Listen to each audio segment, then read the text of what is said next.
Okay, beta. Just before we have discussed yesterday or before the class, question number 11 आज आप लोगों का book share नहीं किया जा रहा है। आप लोगों के सभी लोगों के पास बुक्स है ना?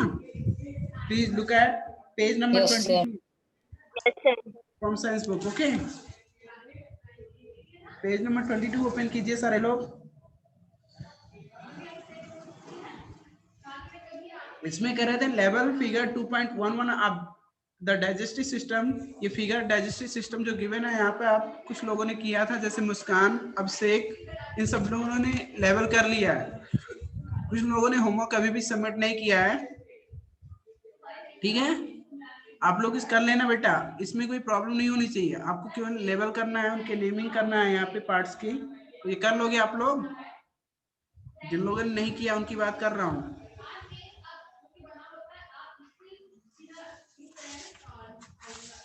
खुशी, अनुराग, गौरव आपने किया था? नहीं किए थे। रत्नेश?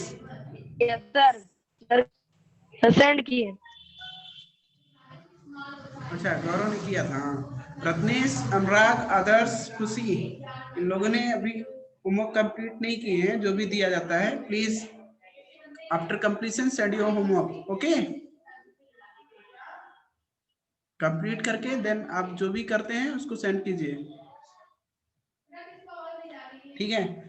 मुझे लग रहा है almost we have completed chapter number 2। लगभग हमने खत्म कर लिया। Yes, इसमें sir. कुछ ऐसा नहीं रह गया जो किया जाए। बाकी प्रोजेक्ट वर्क जो है वो आप लोग अपने हिसाब से करेंगे, ठीक है? Yes, sir. Yes sir. Because इसमें करें collect data from your friends, neighbors and classmates to know more about milk tea। यहाँ पे देखिए पॉइंट नंबर 3 गिवन है ऑन पेज नंबर 23। ये कह रहे हैं अपने मित्रों, अपने पड़ोसियों और अपनी सहपाठियों, ठीक है, से मिलकर आप मिल्क टी के बारे में बहुत और अधिक जानकारी इकट्ठा कीजिए। Tablet your data one way of doing it is given below. और उनको फिर सारणीबद्ध कीजिए। सारणीबद्ध मतलब जो भी जानकारी इकट्ठा करते हैं उनको सिस्टमैटिक वे में, यहाँ पे जैसे यहाँ पे टेबल के फॉर्म में दिखाया गया है, ऐसे ही आपको टेबलेट करना रहेगा। करें किसी एक ने, जैसे ऐसा आप कर सकते हो। यहाँ पे टेबुलेशन फॉर्म में दिखाया गया है serial number, age at which first tooth fell, यानी कब किस एज में उसके पहले दांत गिरे थे। जो मिल्क टीथ का पहला जो फर्स्ट टीथ था, ठीक है, टूथ था, वो कब गिरा था। ये सब जानकारी अपने फ्रेंड से आपस में शेयर करके आप यहाँ पे उसको एंट्री करना है, ठीक है? लेकिन ये तब हो पाएगा जब हम क्लासेस में या ग्रुप में होंगे तब, ठीक है? तो इस वर्क को हम तब के लिए फॉरवर्ड करते हैं, ठीक है? Yes, sir. उस पेन करते हैं। नेक्स्ट पॉइंट आता है चैप्टर नंबर 3। जो चैप्टर नंबर 2 आपका कंप्लीट हो गया, ठीक है? नाउ चैप्टर नंबर 3 की बात आती है। Please open this chapter.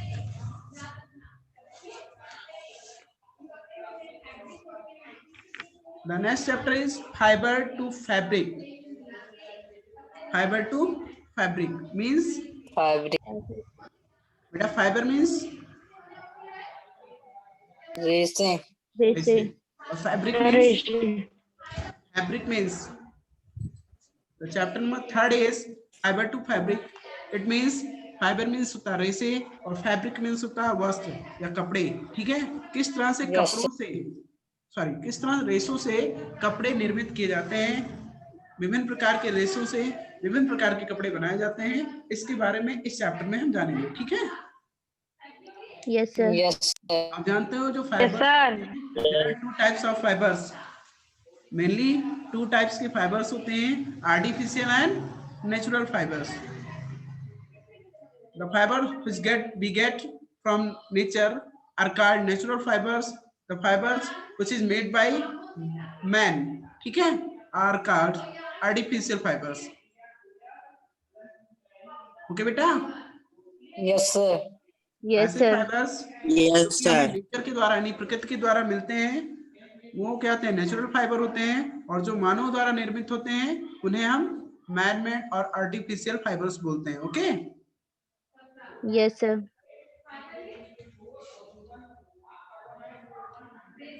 बात आती है in class 6 You have learned about, please read it. Sorry, listen you all. In class 6, you have learned about some fibers obtained from plants. But अगर in class 6, you have learned about some fibers obtained from plants. आपने class 6 में कुछ fibres के बारे में पढ़ा था या जाना था जो आप कहाँ से प्राप्त होते हैं, हमें पौधों से प्राप्त होने वाले कुछ फाइबर्स के बारे में जाना था इन क्लास 6, ठीक है, जिसमें आप जानते हो Yes, jute, sir. First one is jute, उसके बाद क्या है कॉटन, ये सब कहाँ से प्राप्त होते हैं, हमें प्लांट से ही तो मिलते Naturally. हैं, Plant. Jute, cotton Yes, sir. And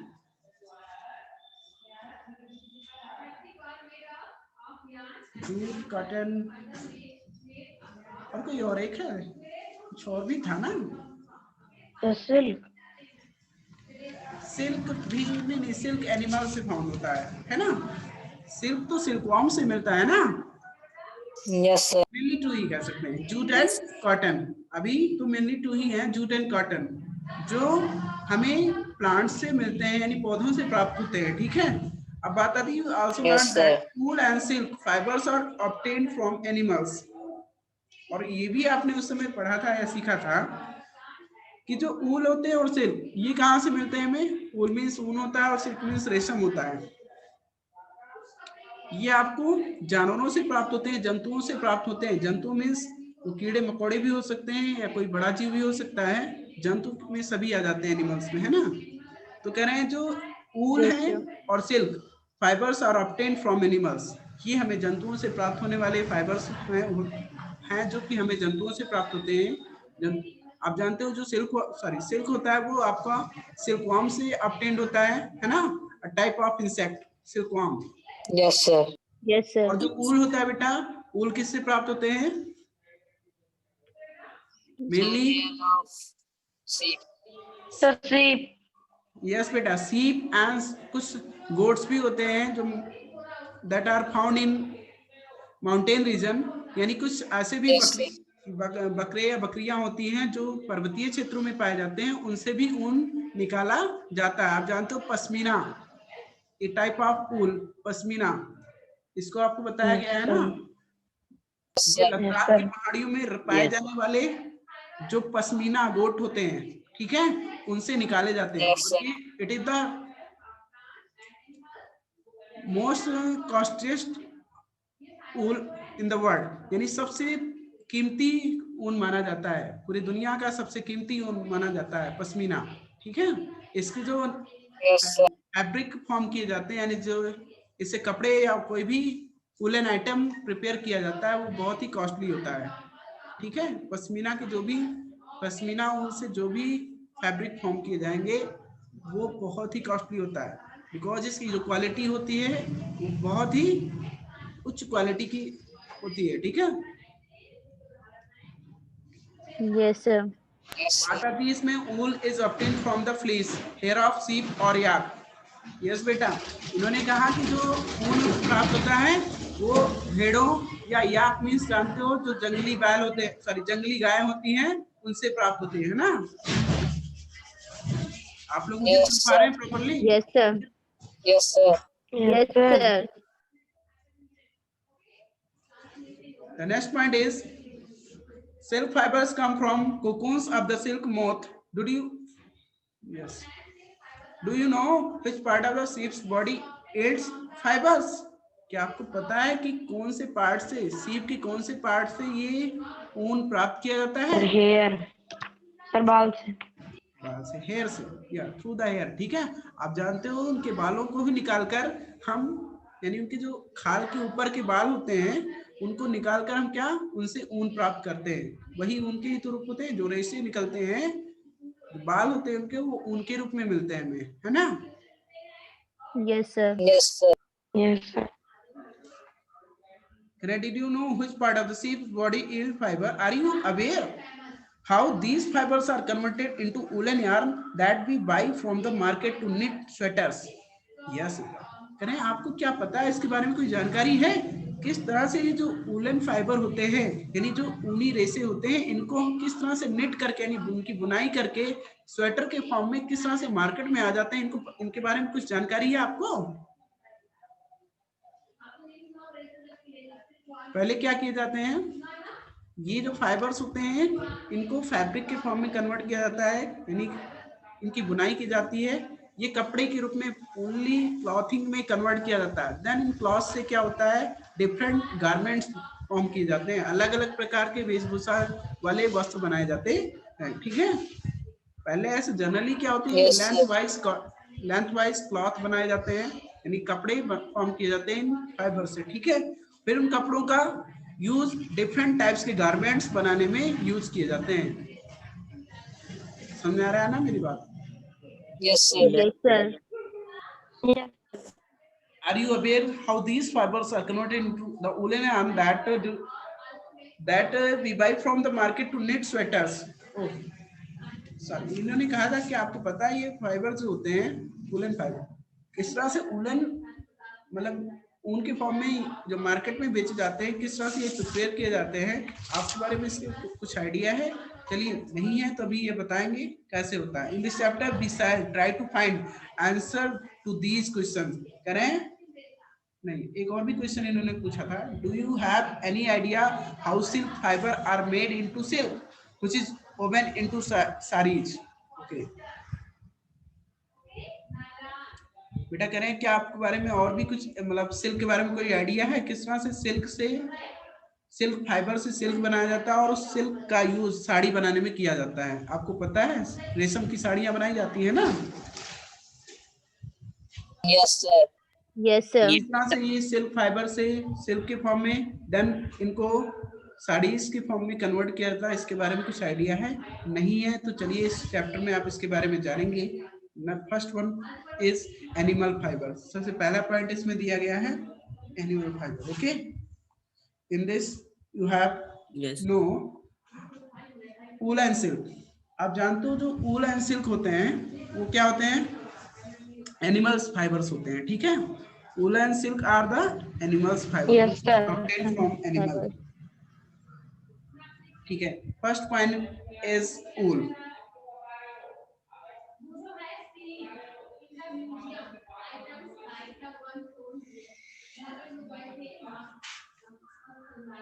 बेटा कह रहे हैं wool come from sheep, goat, yak and some other animals। आपको पता है जो ऊन प्राप्त किया जाता है, ऊन मीन्स ऊन, ठीक है, ऊन किससे किससे मिलता Yes, है? sir. भेड़ों Yes, से, sir. बकरियों से, याक मीन्स जंगली गाय, जंगली गाय ही तो होता है याक मीन्स। Yes, sir. यस बेटा, एंड सम अदर एनिमल्स। आपको पता है कुछ Yes. और भी एनिमल्स होते हैं जिनसे ये ऊन प्राप्त किया जाता है। कुछ जगहों पे जो रेगिस्तान के मतलब ऊंट होते हैं ना, कैमल्स, वहां से भी कुछ निकाले जाते हैं, Yes, उनसे sir. भी उनके खाल को भी मतलब खाल के जो बाल होते हैं उससे भी ऊन निकाला जाता है। ठीक है, Yes, sir. Yes, sir. Yes, sir. करें these wool yielding animals bear hair on their body। बेटा ये जो ऊन प्राप्त किए जाते हैं कैसे निकाले जाते हैं? इनके जो शरीर पे बाल उगते हैं उन बाल से ही, उनके शरीर के बालों से ही ऊन प्राप्त होते हैं। जितने टाइप्स के एनिमल्स की बात की गई यहाँ पे, sheep, goat, yak and some other animals like camels etc। ठीक है, these wool yielding animal bear hair on their body। ये क्या कर रहा है, उनके जो शरीर पे उगने वाले बाल होते हैं उन्हीं से प्राप्त किए जाते हैं। Do you know why these animals have a thick coat of hair? क्या आपको पता है? Yes. क्या आपको कुछ आइडिया है कि इन जानवरों के, इन जंतुओं के शरीर पे ये मोटी परत, बाल की मोटी परत क्यों पाई जाती है? To survive or to adapt the nature. ठीक है, यानी उस नेचर में जहां पे ये जिस कंडीशंस में रह रहे हैं, ठीक है, वहां पे सरवाइव करने के लिए ठंडे, ज्यादातर जो ये जानवर जिनकी भी बात की गई है, सीप, गोट, या ये ज्यादातर ठंडे प्रदेशों में ही पाए जाते हैं। ठीक है, Yes. ऐसे Yes, जानवर sir. जिनकी Yes, बात sir. की गई ज्यादातर ठंडे क्षेत्रों में ही पाए जाते हैं, और ठंडे क्षेत्रों में इनको सरवाइव करने के लिए इनके शरीर पर, ठीक है, टू अडॉप्ट दैट कंडीशन, यानी उन कंडीशंस को अडॉप्ट करने के लिए इनके शरीर पे बाल की एक मोटी परत आ जाती है, जिससे क्या होती है, जो इन्हें ठंड से बचाती है, ठीक है, इनकी जो हीट होती है बॉडी की उसको एस्केप करने से रोकती है ना। आपको पता है जो एयर होते हैं, सॉरी जो हेयर होता है, एयर नहीं, हेयर होता है, वो क्या करता है, इनके जो बॉडी के हीट होती है उसको ट्रैप कर लेता है, बाहर जाने नहीं देता है, ठीक है। और उस Yes, sir. बॉडी हीट जब पास आउट नहीं होती है तो इन्हें ठंड से बचने में मदद मिलती है, ठीक है, यानी अपने आप को ठंड Yes, से sir. बचा लेते हैं। Yes, जैसे sir. हम लोग कभी भी जब ठंड लगती है तो क्या होता है, ठंड लगने का मेन रीजन क्या होता है, यही तो होता है कि हमारी बॉडी से क्या होती है, हीट पास आउट हो जाता है, गर्मी जो होती है हमारे शरीर की वो जब बाहर निकलती है तब हमें ठंड लगता है। आप जानते हो जो normal temperature of human body क्या होता है, 36.9, या पहले भी डिस्कस किया जा चुका है, एग्जैक्टली 36.9 अप्रॉक्स 37 डिग्री सेल्सियस होता है। जब कभी भी ऐसा होता है कि हमारे एटमॉस्फेयर का टेम्परेचर है ना हमारी बॉडी टेम्परेचर से कम हो जाता है, इस समय जब ठंडियों में क्या होता है, हमारे एटमॉस्फेयर का टेम्परेचर हमारे बॉडी टेम्परेचर से कम हो जाता है, ठीक है, तो उस समय क्या होती है, हीट फ्लो का जो रूल होता है, मेरी बात समझ रहे हैं ना आप लोग, हीट Yes, फ्लो का sir. जो Yes, रूल होता sir. है, Yes, higher sir. To lower, Yes, यानी sir. हायर टू लोअर का मीन्स होता है higher quantity to lower quantity, यानी ज्यादा से कम की ओर प्रवाह करती है, तो उस समय हमारी बॉडी का टेम्परेचर ज्यादा हो जाता है देन द एटमॉस्फेयर। ठंडियों में हमारी बॉडी का टेम्परेचर Yes, ज्यादा है, जबकि हमारे वातावरण का टेम्परेचर कम होता है, ठीक है, तो उस कारण क्या होता yes, है, sir. हमारा जो हीट होता है वो पास आउट होने लगता है, बाहर निकलने लगता है, और जब बाहर निकलता है तो हमारी बॉडी टेम्परेचर गोल डाउन होती है, यानी नीचे जाती है, गिर जाती है, ठीक है। Yes, sir. Yes, sir. Yes, sir. Yes, sir. उस समय क्या होता है, जब हमारी बॉडी टेम्परेचर पास आउट होती है, ठीक है, तो हमारी हीट जब हमारे बॉडी से पास आउट होता है तो हमारी बॉडी टेम्परेचर गोज डाउन होती है, यानी नीचे आ जाती है, तो हमें ठंड लगने लगता है, क्योंकि हमारी बॉडी का नॉर्मल टेम्परेचर जो था उससे कम हो जाता है, तो हमें क्या होता है, लगने लगता है ठंड। तो इसके लिए हमारी बॉडी से हीट पास आउट ना हो, यही कारण है कि हम लोग भी वूलन क्लॉथ या ऐसे क्लॉथ को वेयर करते हैं जो हमारे बॉडी से हीट पास आउट होने से बचाएं, एस्केप करें, यानी एयर को ट्रैप करें। एयर को ट्रैप करने का मेन रीजन ये होता है कि एयर जो होता है वो बैड कंडक्टर ऑफ हीट होता है। एयर अगर हवा बीच में हवा का एक लेयर बन गया तो वो क्या करेगा, हीट को पास आउट नहीं करने देता है, ठीक है, समझ रहे हो ना मेरी बात। Yes, sir.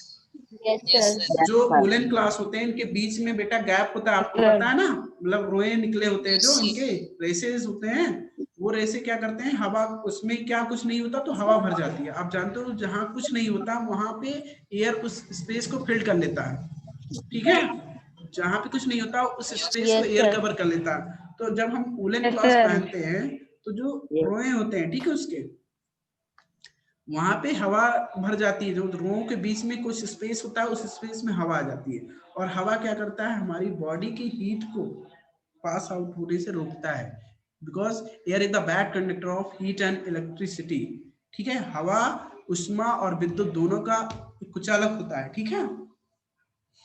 Yes, sir.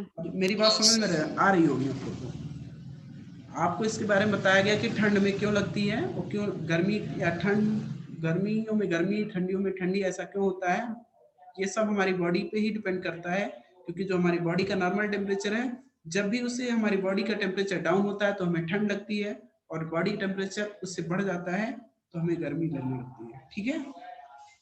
Yes, sir. और इसका Yes, मेन sir. रीजन है हीट फ्लो। क्या होता है, मेन रीजन क्या है, हीट फ्लो। हीट फ्लो मतलब हमारी बॉडी से टेम्परेचर पास आउट होता है तो हमें ठंड लगती है, और जब पास इन होता है मीन्स अंदर आता है हमारी बॉडी में और हीट एंट्री करती है तो हमें गर्मी लगने लगती है, ठीक है। कुछ लोग समझते हैं कि Yes, ठंड sir. बाहर से हवा आती है तब लगती है, गलत बात।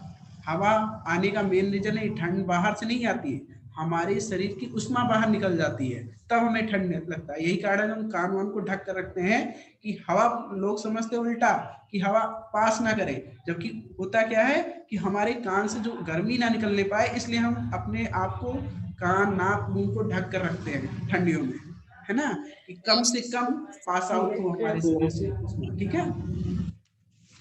Yes sir. चलिए ठीक है, इस उन्होंने कहा यही कारण है कि जो ऐसे रीजन्स में पाए जाने वाले जंतु होते हैं उन पे भी थिक हेयरी कोटिंग होती है, यानी उन पे क्या होते हैं, उनके ऊपर शरीर के ऊपर बाल की एक मोटी परत पाई जाती है, और उन्हीं मोटी परत से हम क्या पाते हैं, ऊन पाते हैं। उन बाल के उस मोटी परत से हमें क्या मिलता है, ऊन प्राप्त होता है, ठीक है। Yes sir. Yes, sir. Okay बेटा, here is the activity 3.1। इन्होंने कहा नो नो नो, आगे भी बताना है यार। ये देखिए जो मैंने डिस्कस किया ये भी वही कर रहे हैं। Do you know why these animals have a thick coat of hair? Hair trap a lot of air. इन्होंने बताया जो इनके बाल होते हैं वो क्या करते हैं, उनके बाल का जो स्पेस होता है उस स्पेस में क्या भर जाती है बेटा, हवा भर जाती है, ठीक है। एयर। Yes sir. और आपको ये भी पता है air is a poor conductor of heat. कह रहे हैं एयर जो होता है वो पुअर कंडक्टर ऑफ हीट, यानी कि हवा उष्मा का एक कुछ अलग ही समझ सकते हैं इसको। As you would learn in chapter 4, so hair keeps these animals warm, wool is derived from these hairy fibre. इसके बारे में कह रहे हैं, हीट के बारे में आप चैप्टर नंबर 4 में ज्यादा पढ़ेंगे, वहां जानेंगे तो यहाँ पे इन डिटेल वहां आपको बताया जाएगा, ठीक है। लेकिन आपको ये इतना पता होना चाहिए जो हेयर होते हैं वो क्या करते हैं, एयर को ट्रैप करते हैं। एयर क्या करते हैं, एयर को ट्रैप करते हैं। फिर जब एयर ट्रैप हो जाती है यानी हवा उसमें फंस जाती है, तो हवा ना पास आउट होने देती है उष्मा को, ना पास इन होने देती है। मतलब समझ रहे हो ना मेरी, ना उष्मा अंदर की उष्मा अंदर, बाहर की उष्मा बाहर। समझ रहे हो ना मेरी बात? Yes Yes. सर। गुड बेटा, सारे लोग वीडियोस को आप कर लेते हो। आदर्श, खुशी, अनुराग, गौरव तिवारी। अच्छा मेरा चेहरा पसंद नहीं है? गुड बेटा।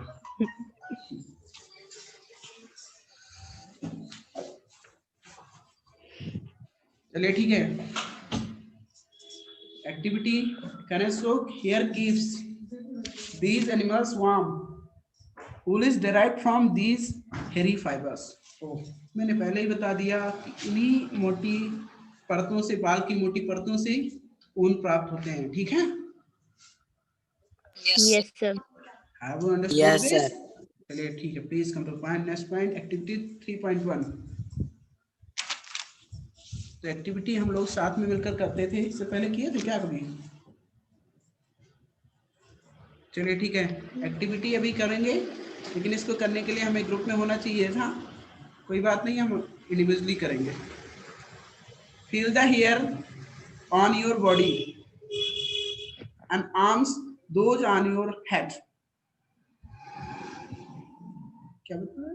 Feel the hair on your body and arms and those on your head, do you find any difference? yes बेटा, कह रहे हैं आपके शरीर पे जो बाल हैं और जो आपके सिर पे बाल हैं, दोनों को फील कीजिए, दोनों को टच करके फील कीजिए, क्या दोनों में कोई डिफरेंसेस हैं? हाँ डिफरेंसेस हैं।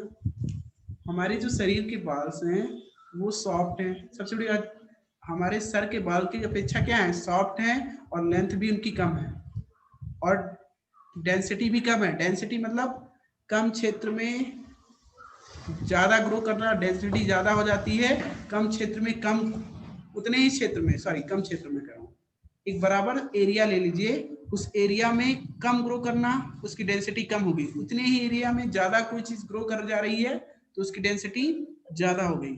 समझ रहे हो ना मेरे? एग्जैक्टली वॉल्यूम होता Yes, है, sir. Yes sir. वॉल्यूम से रिलेशन होता है, बट यहाँ पे मैं एरिया के अकॉर्डिंग डिफाइन कर दे रहा हूँ, कोई बात नहीं, वो सिर्फ अलग चीजें बाद में डिस्कस किया जाएगा। जो मैं बताना चाह रहा हूँ ये है, can I feel the hair on your body and arms, those on your head? Did you find any difference? Which one seems coarse and which one is soft? कहाँ का थोड़ा सा कड़ा महसूस होता है, कहाँ के बाल, और कहाँ के बाल आपको बहुत ही सॉफ्ट फील होते हैं। तो आप जानते हो शरीर के और भागों की जो बाल होते हैं वो सॉफ्ट फील देते हैं बेटा, बाकी जो हमारे सर का बाल होता है सॉफ्ट ये भी होता है, ऐसी बात नहीं है, बट उसकी अपेक्षा वो सॉफ्टनेस नहीं होती है, ठीक है। Yes, sir. लाइक अस, हमारी ही तरह, the hairy skin of the sheep has two types of fibers that form, okay, its fleece. The coarse breed hair and the fine soft under hair close to the skin.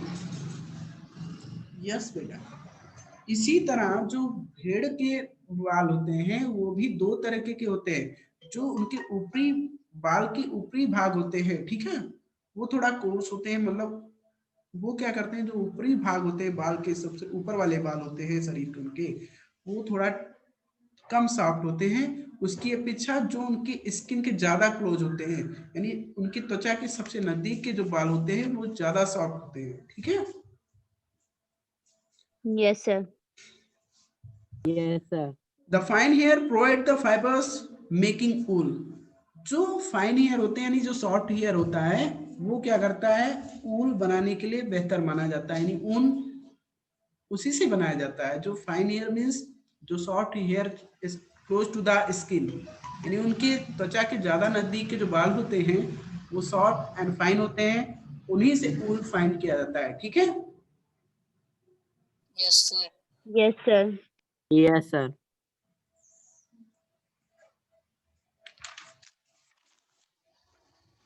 चलिए ठीक है, next point is some breeds of sheep possess only fine under hair। बेटा कह रहे हैं some breeds of sheep possess only fine under hair, these sorry their parents are especially chosen to give birth to sheep which have only soft under hair। कुछ ऐसे भी भेड़ होते हैं जो केवल फाइन एंड सॉफ्ट हेयर को ही breed करते हैं, मतलब उनमें ग्रो करते हैं जितने भी बाल वो फाइन एंड सॉफ्ट ही होते हैं, ठीक है। ऐसी कुछ प्रजातियां होती हैं भेड़ों की जिनमें सॉफ्ट एंड फाइन हेयर ही ग्रो करते हैं, ठीक है, मतलब अच्छी क्वालिटी के होंगे वो लोग, स्पेशल स्पीसीज होते हैं वो लोग, ठीक है। करें their parents are specially chosen to give birth to sheep which have only soft under hair। करें ऐसे माता पिता की खोज की जाती है इनके, मतलब कहने मतलब जिनके माता पिता के, मतलब माता पिता कहने मतलब ये है उन भेड़ों के, ठीक है, आप समझ रहे हो ना मेरी बात। Yes, Yes, sir. Yes, sir. ठीक है, मैं कह रहा हूँ उनके भेड़ों के जो माता पिता होते हैं, जो अगर उनके बाल जो होंगे सॉफ्ट और थिन होते हैं तो उनके जो बच्चे होते हैं भेड़ों के वो भी ऐसी ही प्रजाति के होंगे, उनके भी बाल क्या होंगे, मतलब थिन एंड सॉफ्ट होंगे, ठीक है, अच्छी क्वालिटी के ऊन उनसे मिलेंगे, ठीक है। Yes, sir. This process of selecting parent for obtaining a special character in the offspring, such as soft under hair in sheep, is termed selective breeding। Oh, selective breeding मतलब होता है पेरेंट्स के अकॉर्डिंग, उनके parents के according, यानी कि कह सकते हैं कि अगर अच्छे ऐसे पेरेंट्स रहे होंगे जिनके ऊन फाइन एंड सॉफ्ट हैं, ठीक है, तो उनके बच्चे भी आगे जाकर जो भी होंगे उनके भी ऊन कैसे मिलेंगे, फाइन एंड सॉफ्ट होंगे। इसको सेलेक्टिव ब्रीडिंग की कैटेगरी में रखा गया है, यानी ऐसे ऊनों भेड़ों को नहीं पालना, सॉरी मैं ऐसे भेड़ों का पालन करना जो अच्छी क्वालिटी के ऊन को ब्रीड करते हैं, ठीक है, उनसे जो बच्चे होंगे उनके Yes, sir. वो भी ऐसे ही टाइप के ऊन को ब्रीड Yes. करेंगे। तो इस प्रकार की ब्रीडिंग जो होती है सेलेक्टिव ब्रीडिंग बोलते हैं इसको, ठीक है। Yes, sir. Yes. गुड बेटा, now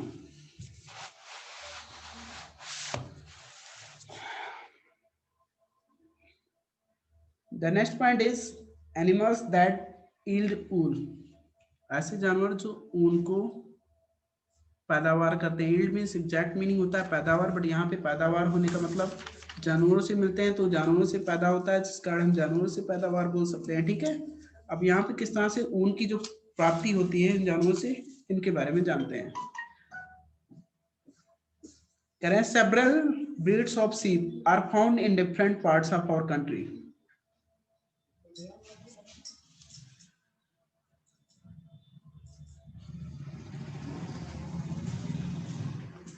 Several breeds of sheep are found in different parts of our country. However, the fleece of sheep is not the only source of wool. ठीक है बेटा गौरव, आप मुझे सुन पा रहे हैं? हाँ. Several breeds of sheep are found in different parts of our country. हमारे देश के विभिन्न भागों में विभिन्न प्रकार की प्रजातियां, भेड़ों की विभिन्न प्रकार की प्रजातियां पाई जाती हैं. बट करें however the fleece of sheep is not the only source of wool. फिर भी ऊन को प्राप्त होने के यानी ऊन प्राप्ति के लिए केवल भेड़ ही के बाल ही एक साधन नहीं है, और भी कुछ तरीके से ऊन प्राप्त किया जाता है, उनके बारे में बता रहे हैं. Through wool is commonly available in the market is sheep wool. Yak wool is common. Sorry, please listen to me.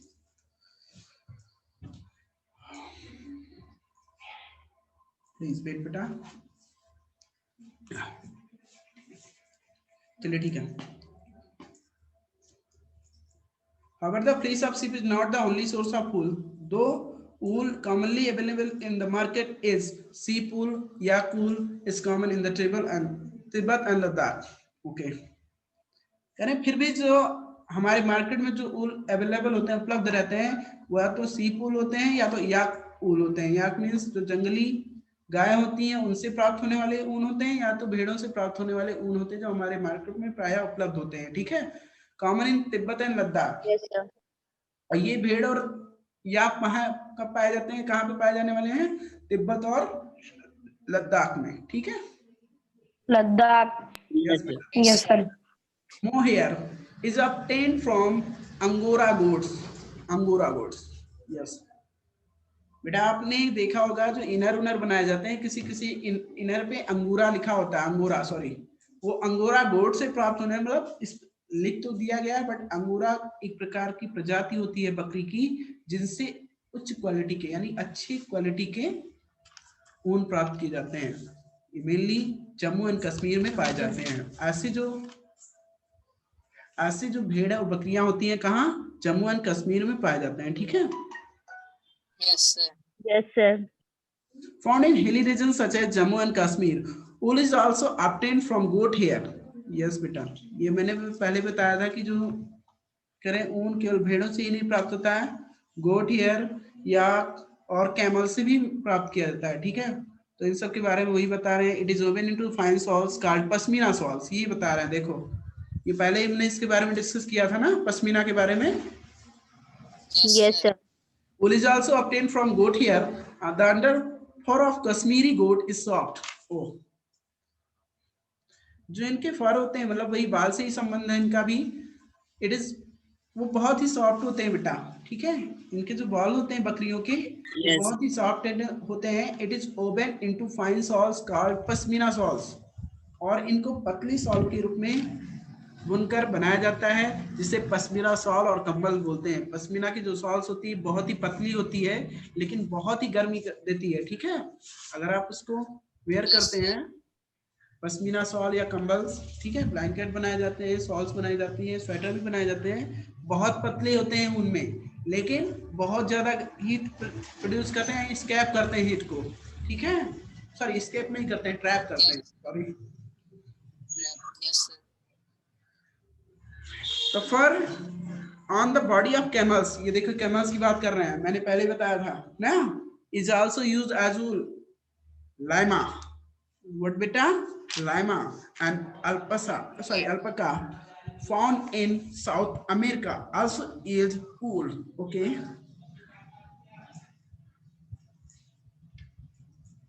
बेटा लाइमा एक प्रकार की ऊंट की प्रजाति है, और एक अल्पाका, ये दोनों ही साउथ अमेरिका यानी दक्षिण अमेरिका में पाए जाने वाले क्या है? ऊंट हैं, जिनसे ऊन प्राप्त किया जाता है. ठीक है. आल्सो ईट ऊल. तो आपने ये जितना पढ़ा इसके बारे में कुछ को डाउट नहीं होना चाहिए, है ना. नेक्स्ट डे और ज्यादा डिस्कस किया जाएगा. आज के लिए इतना ही, बिकॉज टाइम ओवर हो रहा है. ठीक है. ऑलरेडी हम लोगों ने बहुत लेट ज्वाइन किया. Sir. आप लोगों ने तो समय से ज्वाइन किया था, हमने लेट ज्वाइन किया. ठीक है. तो आज के लिए इतना ही. नेक्स्ट डे आप लोगों से मीट करते हैं. ओके. जितना आप लोगों को पढ़ाया गया उसको एक बार रिवाइज कर लेना. आप लोग जो भी डाउट्स होंगे नेक्स्ट डे क्लियर कर जाएगा. Yes, sir. Good bye everyone. Bye, sir. Goodbye, sir. Bye.